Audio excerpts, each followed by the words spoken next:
পশ্চিমা দেশগুলোতে শীতের চেয়ে সহনীয় কিছু আর নেই। ঠান্ডাকে জয় করাই যেন এখানকার সবচেয়ে বড় সক্ষমতা। বছরের শেষ ভাগে যখন শীতলতা কড়া নাড়ে, আশ্চর্যজনকভাবে আইসক্রিম পার্লারগুলোতে দেখা যায় এক অদ্ভুত উন্মাদনা।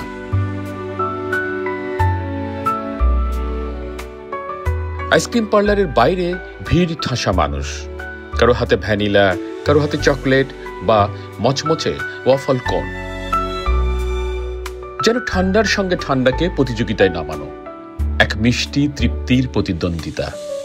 এখানে আইসক্রিম কোনো বয়সের লোভনীয় খাদ্য নয়, এটি এক শীতল প্রেম।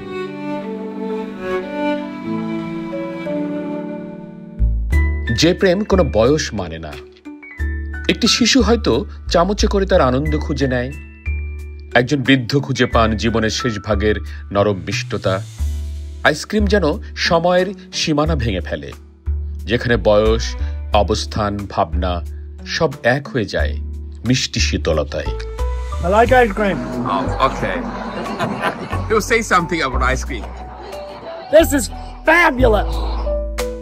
আইসক্রিম পার্লারের সামনে দাঁড়ালে মনে হয় প্রতিটি বিকেল বা সন্ধ্যা যেন এক একটি স্বপ্নময় দৃশ্য।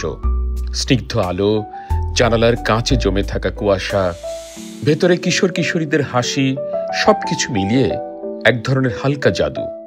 সেই জাদুতে মিশে থাকে জীবনের ক্লান্তি মুছে ফেলার এক আশ্চর্য শক্তি।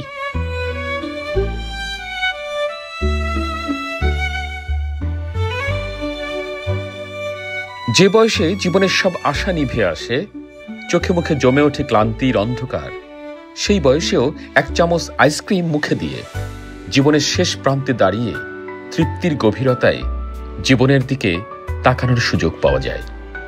যারা কৈশোর পার করে তরুণ জীবনের উষ্ণতায় পৌঁছেছে, তাদের কাছে আইসক্রিম হলো এক মিষ্টি শীতল সরোবর, যেখানে তারা ডুবে যায় এক অজানা আনন্দে।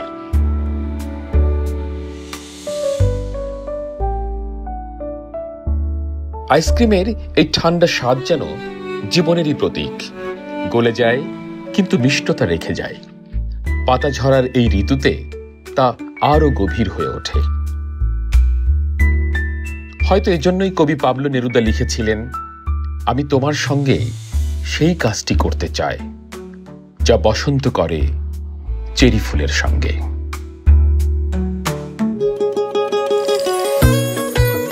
Critic content.